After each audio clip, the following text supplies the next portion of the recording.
आज let's try to recapitulate what we have studied in junior classes. What should be a level of a 9th class student? 9th class के student को क्या 7th और 8th में clear कर दिया गया था, उसने क्या पढ़ लिया था और उससे कितनी नॉलेज होनी चाहिए तो वो 9th को जो है स्मूथली एंड फेयरली आराम से कर पाएगा. ठीक है, तो थोड़ा सा रिकैप्चुलेट करते हैं what we have studied in our junior classes. Triangles, congruency of triangles.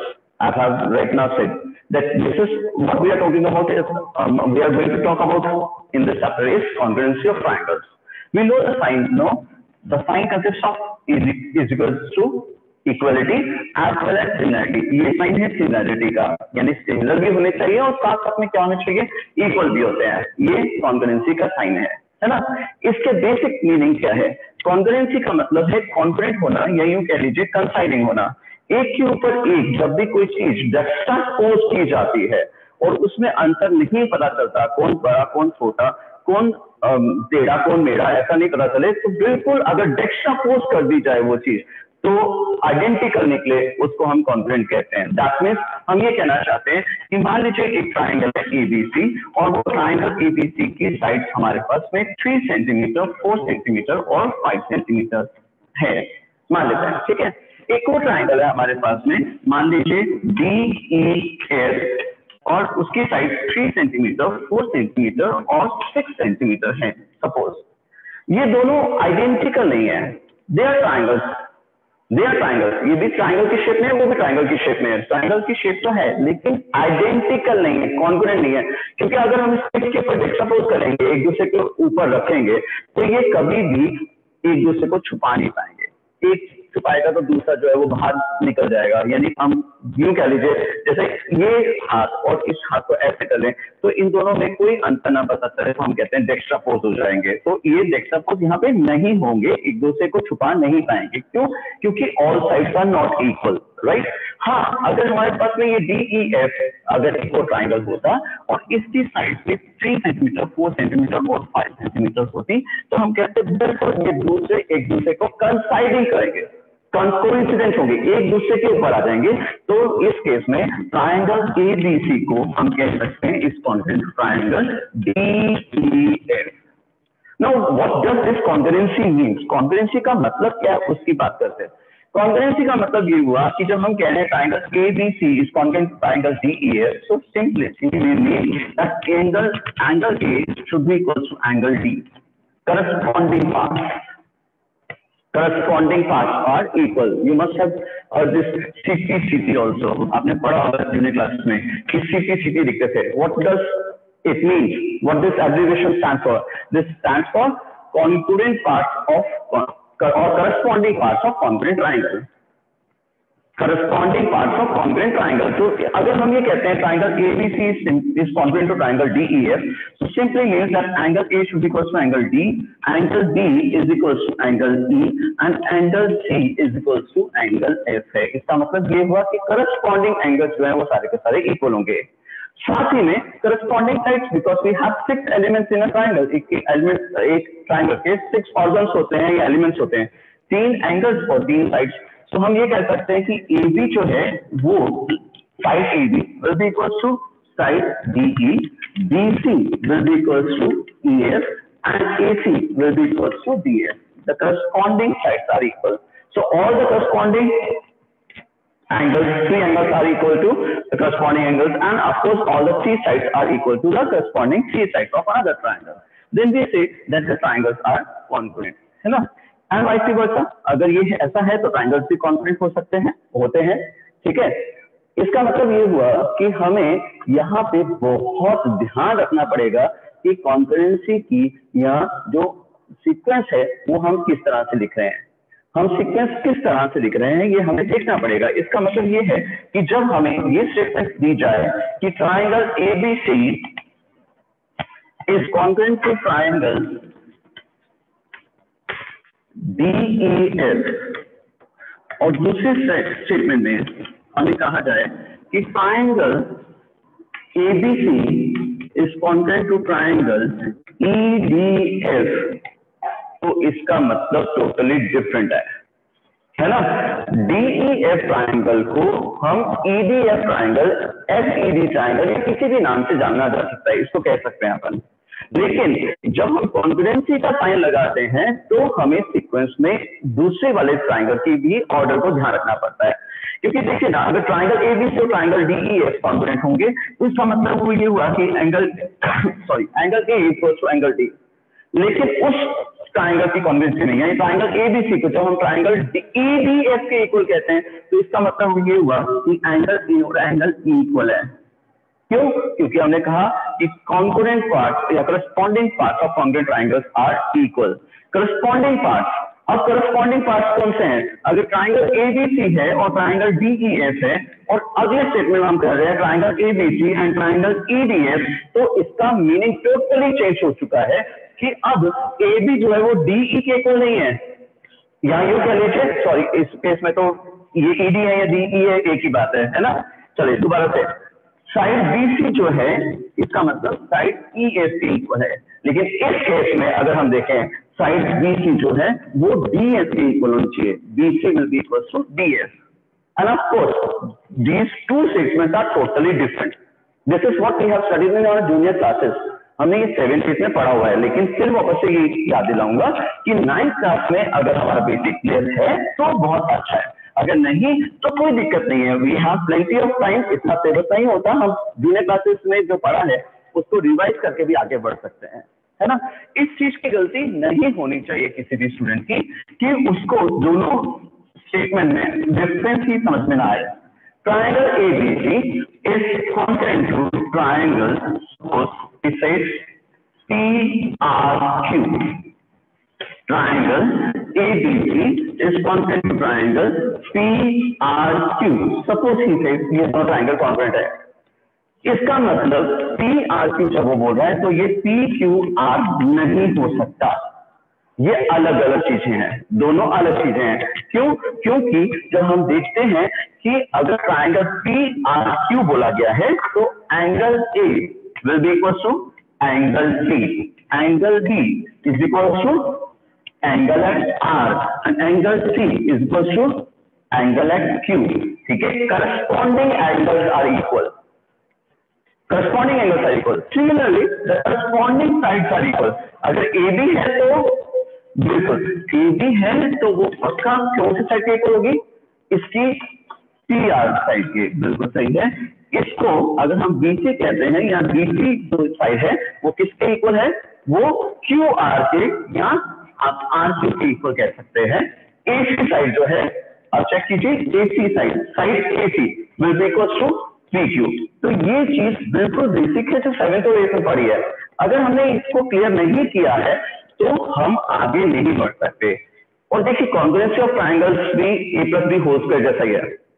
A+B whole square is not a single identity which will be restricted to polynomials only, नहीं, A+B is a result, is an identity, और वो identity जो है वो हर field में लगती है। Simple सी बात है, मैथ्स में कहीं पे भी अपने को A+B मिलेगा तो उसका होल स्क्वायर करना पड़ता है ना, रैशनलाइजेशन में किया था आपने, है ना। तो ऐसा नहीं था कि पॉलीमर्स की एग्जैक्टली तो पॉलीमर्स चैप्टर में लगेगा। इसी तरह से यहाँ पे ज्योमेट्री में कॉन्ग्रुएंसी ऑफ ट्राइंगल्स केवल ट्राइंगल चैप्टर में आएगा ऐसा नहीं है, सर्कल के हर क्वेश्चन में, ऑलमोस्ट हर क्वेश्चन में कॉन्ग्रुएंसी ऑफ ट्राइंगल्स लगती है। ठीक है, अगर हम कोऑर्डिनेटर्स जो नेक्स्ट चैप्टर है उसकी बात करें तो हर क्वेश्चन में, ऑलमोस्ट हर क्वेश्चन में आपको कॉन्ग्रुएंसी की जरूरत पड़ेगी। तो congruency of triangles is a very important topic. Again the thing should be clear, the triangle ABC, when we say is congruent to triangles PRQ, it does not mean PQR, क्योंकि अगर हम इसको PQR कहेंगे तो statement का मतलब ही change हो जाएगा। हम ये नहीं कह सकते ये छोटी सी गलती है, ट्राइंगल PQR को या PRQ को एक ही बात है, हम लिख सकते हैं बिल्कुल, ट्राइंगल को लिख सकते हैं। इसका नाम ट्राइंगल PQR लिखें या ट्राइंगल PRQ लिखें या ट्राइंगल या कुछ और RQ लिख सकते हैं, बिल्कुल लिख सकते हैं, ऑल आर वैलिड, सही है। ट्राइंगल है, ट्राइंगल के तीनों वर्टाइसेस के नाम लिखने थे, लिख दिए हमने, बिल्कुल सही, कोई सीक्वेंस नहीं, कोई कुछ नहीं, है ना। लेकिन फर्क कहां पड़ा? अंतर कहाँ आया, इंपॉर्टेंस कहाँ है? इंपॉर्टेंस तब है जब अपन ये कहते हैं कि ये कॉन्करेंसी का साइन लगा है, कॉन्करेंट है। जब कॉन्करेंट है तो फिर इन सारे स्टेटमेंट का डिफरेंट मीनिंग हो जाएगा। Concurrent corresponding part of congruent triangles are equal. Simple सी बात है, मेरा ये हाथ और ये हाथ कॉन्ग्रुएंट है, इसका मतलब ये नहीं है कि ये वाली फिंगर जो है ये थंब के इक्वल हो जाएगी, नहीं, बिल्कुल नहीं। ये वाली फिंगर इसके करस्पॉन्डिंग फिंगर के इक्वल है। ऑफ कोर्स रिंग फिंगर जो है वो दोनों आपस में करस्पॉन्डिंग है और वो इक्वल है। इसी तरह से बाकी फिंगर्स और थंब हैं। इसका मतलब ये नहीं है कि जो मेरा थंब है वो किसी भी फिंगर के इक्वल है, नहीं। These two hands, of course, these two hands are, they can juxtapose each other, they are congruent, एक जैसे हैं, दोनों एक जैसे हैं, बिल्कुल सही है। लेकिन उनकी सीक्वेंस में रखने के बाद, अगर मैं ये कहूं कि ये कॉन्ग्रुएंसी है तो ये गलत है। ये कॉन्ग्रुएंसी नहीं है, क्योंकि ये एक दूसरे को नहीं छुपा पा रहे हैं। और छुपाना ही नहीं है, साथ साथ में आइडेंटिकल भी होना जरूरी है। ऐसा नहीं है कि बड़ी सी चीज के पीछे अगर मैं हाथ छुपा दूं तो कहूं कि ये जो बुक है या पेपर है, सपोज ये पेपर है और ये जो मेरा हाथ है, ये दोनों ये कॉन्ग्रुएंट है। ये कॉन्ग्रुएंट नहीं है, छुपाना नहीं है, जुक्सटापोज करना है, यानी आइडेंटिकल होना भी जरूरी है उसके जैसा। और साइन इसीलिए हमने क्या यूज किया, देखिए ना, हमने इक्वल टू भी यूज किया कि करस्पॉन्डिंग एंगल्स आर इक्वल, साथ साथ में हमने एक सिमिलरिटी का साइन भी लगाया, यानी वो सिमिलर भी होने चाहिए। सिमिलर साथ साथ में इक्वल, तो हम कॉन्ग्रुएंसी कहते हैं, है ना। तो सिंपल सी बात, एक बार फिर से एक बार रिवाइज करते हैं। अगर हमें कोई कहे कि triangle DEF is congruent to triangle, is congruent to triangle suppose STQ, what does it mean? If these two triangles are congruent, then what does it mean? It means all the 6 elements of first triangle will be equal to all the 6 corresponding elements of the other triangle. All the 6 elements of first triangle will be equal to all the 6 elements of corresponding angles, parts of other triangle. That means angle D will not be equal to angle T or Q. It may be, but it is not always true. So what is true? That angle D will be equal to angle S. Yes, of course, because angle D and angle S are corresponding. Angle E will be equal to angle T. Angle T and angle E are corresponding. So which angle is left? The third angle. That will also be equal. That means angle S will also be equal to angle Q. All the 3 elements, 3 elements हो गए, angles corresponding angles are equal. इसके साथ में corresponding 3 side 6 elements होते हैं triangle के। तो चलिए चेक करें, क्या DE और HT इक्वल होंगे?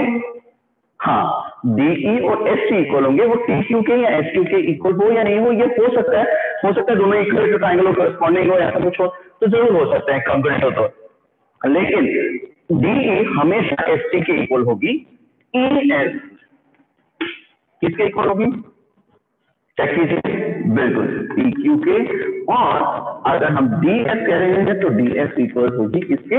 HQ के। ऑल द 6 एलिमेंट्स यानी तीनों एंगल और तीनों साइड करस्पॉन्डिंग साइड इक्वल होती है। इसे हम शॉर्ट में CPCT कहते हैं, corresponding parts of congruent triangle are equal. तो आर इक्वल ना कह करके बस इसको शॉर्ट में इतना सा कहते हैं, that what are these are corresponding parts of congruent triangle, right. अगर हम इसको गलती से ही इसको और इस ट्रायंगल की कॉन्ग्रुएंसी को triangle EDF is equal congruent to triangle HTQ लिखते हैं, तो ये दोनों स्टेटमेंट्स अलग अलग हैं। चेक कीजिए, क्या अलग है या नहीं है? अलग है। ऐसा नहीं कह सकते कि ट्रायंगल DEF और ट्रायंगल EDF एक ही तो बात है, नहीं है, एक ही बात। ट्रायंगल एक ही बात है। ट्रायंगल का तो नाम आप लिख सकते हैं, कोई दिक्कत नहीं है। देखिए, जब हम करस्पॉन्डिंग या कॉन्ग्रुएंट का साइन लगा रहे थे तो आपको उसके करस्पॉन्डिंग पार्ट का ध्यान रखना चाहिए था, इसलिए ये स्टेटमेंट गलत है। ठीक है। अब कुछ स्टूडेंट्स क्या करते हैं, सर ये गलती कर ही दें हम तो क्या करोगे आप? ये टीचर XYZ कोई भी मान लीजिए, मैं नहीं कोई और टीचर हो तो क्या कर लेगा? मार्क्स काटेगा। ऑफकोर्स सिंपल सी बात है, जो स्टेटमेंट गलत है उसके मार्क्स काटेंगे। क्यों? क्या आदत होती है, आपने देखा होगा। आपको उनको बोलो ना कि बेटा आप आंसर लिखते हो ना तो उसमें यूनिट मेंशन किया करो। जैसे आपने वेलोसिटी लिखा 5 मीटर पर सेकेंड, तो आप मीटर पर सेकेंड लगाओ कि वो 5 मीटर पर सेकेंड है, ठीक है। आपको यूनिट लिखना जरूरी होता है। सर नहीं लिखे तो मार्क्स कटेंगे, और क्यों नहीं लिखे, आदत में डालो। सिंपल सी बात है, जब आप यूनिट की बात कर रहे हैं, हम बात करते हैं कि इसकी कॉस्ट इतनी है, तो कितनी, 500 पैसे, 500 रुपए, it makes a lot of difference. So unit जब मेंशन आपको कहा जा रहा है, करनी है तो करनी है, सिंपल सी बात है। कुछ बच्चों की आदत होती है, इससे कह रहा हूँ, ठीक है, लेकिन मुझे मालूम है क्यों आते हो आप लेकिन सबसे टेक क्या आदत एक क्लास में, सर नहीं करेंगे तो नहीं करेंगे तो मार्क्स कटेंगे, सिंपल सी बात है। आप गलत स्टेटमेंट क्यों लिखोगे, जब आपको कहा जा रहा है ऐसा नहीं लिखते तो नहीं लिखते, सिंपल सी बात है। रीजन मैं आपको बता ही रहा हूँ कि क्यों नहीं लिख सकते, है ना। चलो कॉन्ग्रुएंसी के रूल्स पे आते हैं। पहला रूल आपने कॉन्ग्रुएंसी का पढ़ा हुआ है, SSS। इन चारों जो रूल्स हैं, चारों थ्योरम्स हैं, इनका प्रूफ अपने सिलेबस में नहीं है। इनका प्रूफ कोई भी नहीं एग्जाम में पूछेगा आपसे, इनका प्रूफ सिलेबस में नहीं है, लेकिन हाँ इनका यूज हम क्वेश्चंस में करेंगे, इसे हमें क्लियर होना चाहिए। The first theorem is SSS।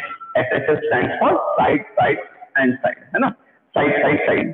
तो ये कहता है कि किसी ट्राइंगल ABC की साइड्स मान लीजिए 6 सेंटीमीटर, 7 सेंटीमीटर और 8 सेंटीमीटर है, और ट्राइंगल एक और मान लेते हैं कोई DEF है, उसकी साइड 6 सेंटीमीटर, 7 सेंटीमीटर और 8 सेंटीमीटर को मान लीजिए इस तरह से। तो ये दोनों ट्राइंगल आपस में कॉन्ग्रुएंट है bye SSS। SSS stands for side, side, side. All the three sides of first triangle are equal to the corresponding three sides of another triangle. तो हम इसको कहते हैं कि इसमें हम SSS रूल लगा सकते हैं, है ना, साइड साइड साइड। अब जो मेन मुद्दे की बात है, अगर मैं ट्राइंगल ABC लिख रहा हूं, triangle ABC is congruent to, तो क्या मैं ट्राइंगल DEF लिख सकता हूं? अगर मैं ट्राइंगल ABC लिख रहा हूं तो क्या वो कॉन्ग्रुएंट है ट्राइंगल DEF के? क्या मैं ऐसा ट्राइंगल DEF लिख सकता हूं? चेक कीजिए, मैं नहीं लिख सकता शायद।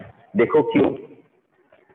क्योंकि AB और DE इक्वल है, नहीं है। AB और DE इक्वल नहीं है, तो मेरी सीक्वेंस गलत है। फिर वही वाली बात, फालतू की बात नहीं करेंगे अपन कि लिख लिया तो क्या हो जाएगा, क्या हो जाएगा, गलत है। ABC is not congruent to triangle DEF, हम नहीं लिख सकते इस चीज को। कैसे लिख सकते हैं फिर? चलो उसकी बात करते हैं। तो जब ट्राइंगल ABC है तो ये it should be congruent to triangle ABC। पहले साइड ली मैंने 6 सेंटीमीटर की, बाद में ली 8 सेंटीमीटर की, तो इस ट्राइंगल में ट्राइंगल DSE लिखूंगा। इसमें देखिए DEF नहीं है, DSE है। चेक कीजिए क्या ये बात समझ में आती है आपको? All the three corresponding sides of first triangle should be equal to the corresponding three sides of another triangle. क्या AB और DF इक्वल है? हाँ शायद, दोनों 6 सेंटीमीटर है ना। BC और EF इक्वल है, चेक कीजिए, BC की लेंथ है 8 सेंटीमीटर और EF की लेंथ भी 8 सेंटीमीटर है। फिर वैसे तो आप 2 चेक कर चुके तो तीसरी अपने आप इक्वल होगी, लेकिन फिर भी अगर चेक करना चाहे तो क्या AC और DF की लेंथ इक्वल है? AC की 7 और DE की लेंथ 7 सेंटीमीटर है। ऑफ कोर्स ठीक है, अब सीक्वेंस सही है। तो triangle ABC is not congruent to triangle DEF। और सिंपल, बहुत सिंपल है, triangle ABC is not congruent to triangle DEF। क्यों नहीं है, ये क्लियर हुआ या नहीं? देखिए चेक कीजिए, अपन इतनी देर से मैं आपको ये समझा रहा हूँ, है ना। आपने क्या समझना है? थैंक यू बेटा for giving me the feedback. Now again check कीजिए, हम क्या समझना चाह रहे हैं कि ट्राइंगल की सीक्वेंस कितनी इंपॉर्टेंट है और स्टेटमेंट कैसे ट्रू और फॉल्स हो सकता है। अगर एक ट्राइंगल की बात हो, कोई फर्क नहीं पड़ता आप DFE लिखो या DEF लिखो, बिल्कुल सही है। लेकिन जब आप कॉन्ग्रुएंट इसलिए लिख रहे हो, कॉन्ग्रुएंट का साइन लगा रहे हो, तो इट रियली मैटर्स। तो आपने किस सीक्वेंस में दिया, है ना। So triangle ABC is congruent to triangle DEF नहीं है, वो क्या है वो बता दिया गया। चलो मान लीजिए किसी ने बच्चे ने लिखा ट्राइंगल BAC, तो ट्राइंगल BAC किसके कॉन्ग्रुएंट है, मैं आपसे पूछना चाहूंगा, just start raising your hand. चलिए, सो सीक्वेंस इज इंपॉर्टेंट, राइट, है ना। तो आगे चलते हैं। SSS के बाद में एक और रूल आता है, वो है SAS, side angle side. The angle should be included between two equal sides. It is an important clause. It is an important thing which we need here. The angle should be included between two equal sides. This is important. So we cannot have ASS or SSA. तो ऐसे नहीं है कि angle जो है वो ऐसी जगह होना चाहिए दो इक्वल साइड के बीच में हो, ऐसा ही होना चाहिए। ऐसा ना हो कि एंगल जो है वो इक्वल साइड के बीच में ना हो। जैसे सपोज हमारे पास ट्राइंगल ABC है और इसकी side 6 centimetre 7 centimetre and the angle included between them is 60 degree. Suppose we have another triangle DEF and angle D is 60 degrees, ED is 6 centimeter and EF is 7 centimeter long. Are they congruent? Are they congruent? कोशिश करिए जरा समझने की। नहीं, they are not congruent. Why? What is the reason? The reason is that the angle is not included between two equal sides. जैसे 6 और 7 equal है, यहाँ पे भी 6 और 7 है, करस्पॉन्डिंग साइड तो इक्वल हो गई, ठीक है, दो साइड से ये थी, सही है, लेकिन angle should be included between them. The angle should be included between them. Here 60 is not included between 6 and 7। तो अगर ये 60 यहाँ ना हो करके ये 60 डिग्री यहाँ हो जाता तो ट्राइंगल कॉन्ग्रुएंट होते? हाँ, तो ये ट्राइंगल कॉन्ग्रुएंट होते, है ना। चलिए, क्योंकि अगर हम सीक्वेंस में नहीं लिखते हैं तो स्टेटमेंट हमारा गलत होता है। Triangle ABC is not congruent triangle DEF, correct statement है, they are not congruent, but triangle ABC is congruent triangle EDF है।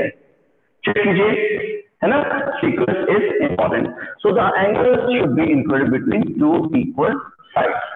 Then the third rule is angle side angle. Two angles and one side of one triangle is equals to another triangle, means in another triangle if two angles and the sides are equal, then they are congruent. Yes, since two angles, अगर दो किसी भी triangle के एक angle के triangle के angle दूसरे किसी triangle के दो एंगल्स के इक्वल होंगे तो हम एक भी कर सकते हैं, तीसरा एंगल भी तो अपने आप इक्वल हो जाएगा, ठीक है। तो आप जब भी सिंगल एंगल की बात करते हैं, जब भी आप सिंगल एंगल की बात करते हैं तो याद रखिए आप क्या करते हैं, उसको जरूर देखते हैं कि वो उसके बीच में है या नहीं, दो साइड के इक्वल साइड के बीच में है या नहीं। लेकिन जब आप दो एंगल देखते हैं तो साइड में और may not be included between the two equal angles. Again I am repeating, single angle देखते हैं तो दोनों इक्वल साइड होने चाहिए जिसके बीच में हो, लेकिन जब दो एंगल देखे जाते हैं तो साइड कभी बीच में भी हो सकते हैं और साइड में भी हो सकती है। क्यों? क्योंकि अगर किसी भी ट्राइंगल के दो एंगल किसी दूसरे ट्राइंगल के दो एंगल्स के इक्वल होगा तो तीसरा एंगल तो अपने आप ही होगा इक्वल होगा ना, ठीक है। सो इधर AAS भी चलेगा और ASA भी चलेगा। मान लीजिए एक ट्राइंगल है ABC और ये एंगल है आपके पास 60 degree, this one is suppose, बहुत इलॉजिकल लगेगा वैसे, अगर ये 60 है या ये कर लीजिए, चलो ये 90 है और ये अगर अपने पास 50 डिग्री है और ये 5 सेंटीमीटर इसकी लेंथ है साइड की, और ट्राइंगल PQR है, angle P is 90, angle R is 50 and this one is 5 centimeter long. The triangle again ABC is congruent to which triangle? The sequence is important, no? तो सही sequence में कौन बता रहा है? Yes, Kaushik.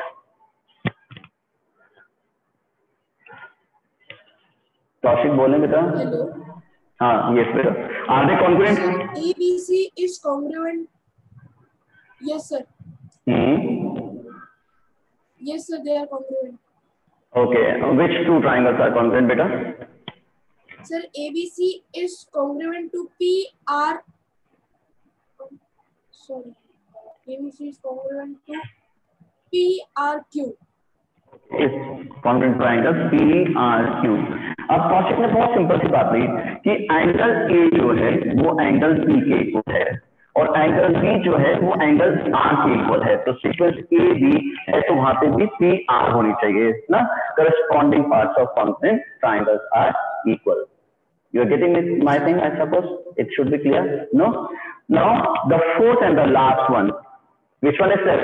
The RHS. RHS चौथा rule याद है आपको? इसका फुल फॉर्म क्या होता है? Right angle, hypotenuse and side. So किसी भी एक राइट एंगल ट्राइंगल की, किसी भी एक राइट एंगल ट्राइंगल की हाइपोटेन्यूज और साइड किसी दूसरे ट्राइंगल की राइट एंगल और हाइपोटेन्यूज, यानी राइट एंगल की हाइपोटेन्यूज और एक साइड अगर किसी दूसरे ट्राइंगल की, वो भी एक राइट एंगल ही होना चाहिए, दोनों के पास राइट एंगल हो ऐसा जरूरी है. फिर एक हाइपोटेन्यूज दोनों का इक्वल होना चाहिए, मान लीजिए जैसे ये और ये वाली साइड मान लीजिए, तो राइट एंगल हाइपोटेन्यूज साइड अगर इक्वल हो तो ट्राइंगल कॉन्ग्रुएंट होते हैं. अगर हम इसकी बात करें इस केस में तो ट्राइंगल एबीसी